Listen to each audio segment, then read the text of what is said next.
Every time you buy something from another country, you are sending money out of your own. Not loudly, not dramatically, but consistently. Now here's the real question. Why do some countries keep getting richer from global trade while others seem permanently stuck? It's not luck, it's not resource, it's something far more strategic. Today I'm going to show you the hidden system behind it. Balance of trade explained. Why some countries get rich and others stay stuck.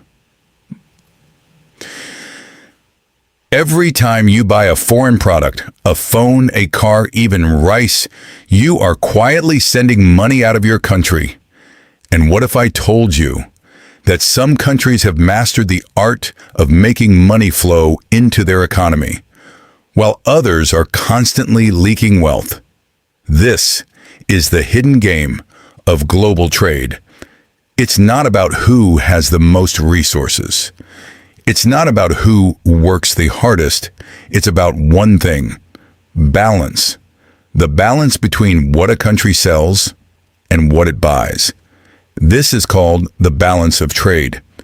And today, you will understand why a country in Asia keep growing richer while a country in Africa struggle with currency pressure. And why simply producing more is not enough. By the end of this video, you won't just understand trade, you'll start seeing the world like an economist. What is balance of trade? Let's start simple. The balance of trade is the difference between what a country exports and what it imports. If a country exports more than it imports, it has a trade surplus. If it imports more than it exports, it has a trade deficit. That's it. But behind this simple definition is one of the most powerful forces shaping economies. Think of a country like a business. Exports equals revenue. Imports equals expenses. If your business earns more than it spends, you're profitable. If it spends more than it earns, you're in trouble. Countries work the same way, just on a massive scale. Why does balance of trade matter? Now here's where it gets serious. The balance of trade directly affects 1. Currency strength. When a country exports more, foreign buyers need its currency. This increases demand and strengthens the currency. When a country imports more, it needs foreign currencies. This weakens its own currency. 2. Jobs and industries. Exports create jobs. Factories grow. Businesses expand. Imports? They can kill local industries if unmanaged.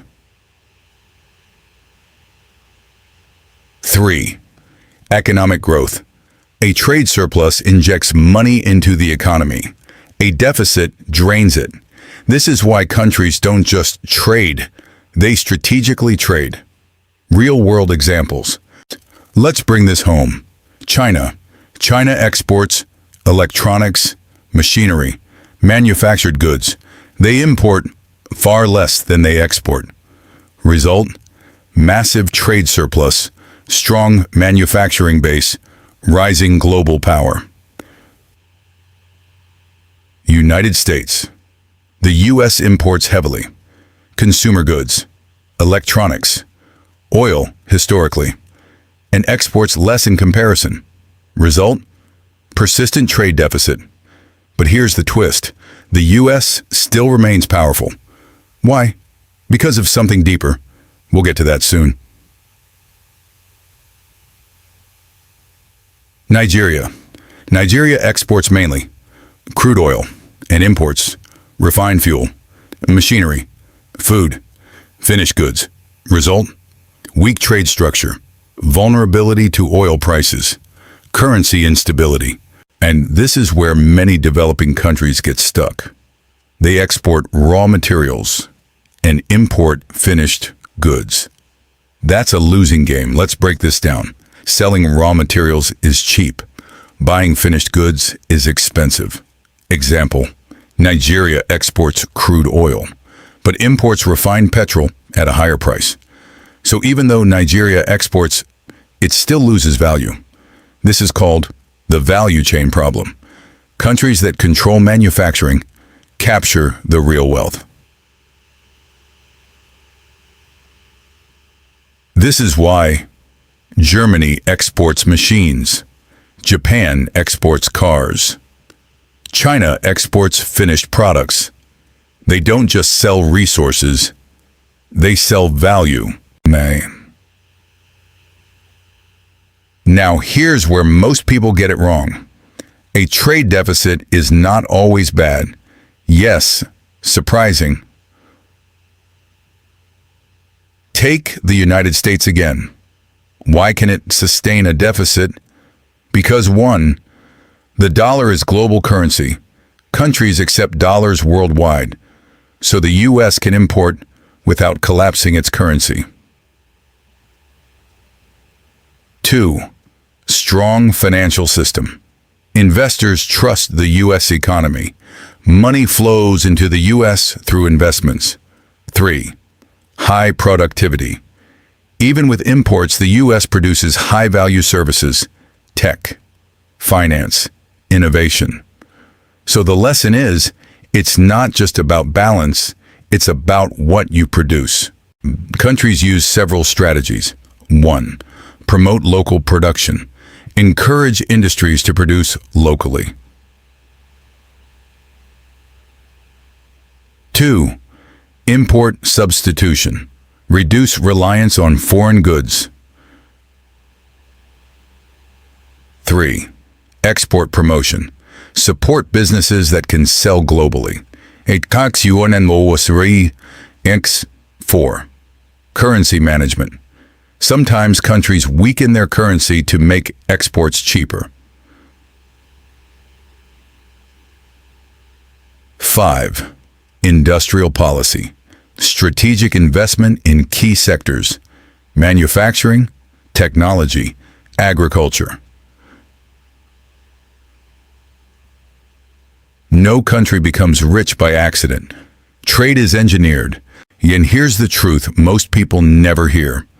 Balance of trade is not just economics, it's power.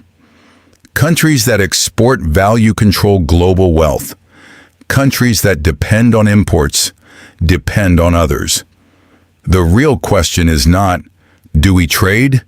It is, what do we produce for the world? So, next time you see a weak currency, rising prices, heavy imports, ask yourself, what is this country exporting? Because that answer explains everything.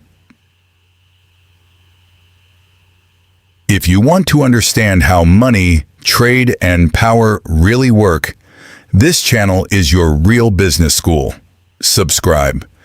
Before you go, comment below, what does my country export, and is it enough? So the next time you see a weak currency or rising prices, don't just ask what's going wrong. Ask a better question. What does this country actually produce for the world? Because that answer explains everything. If you want to understand how money, trade, and power really work, you're in the right place. This is your real-world business school.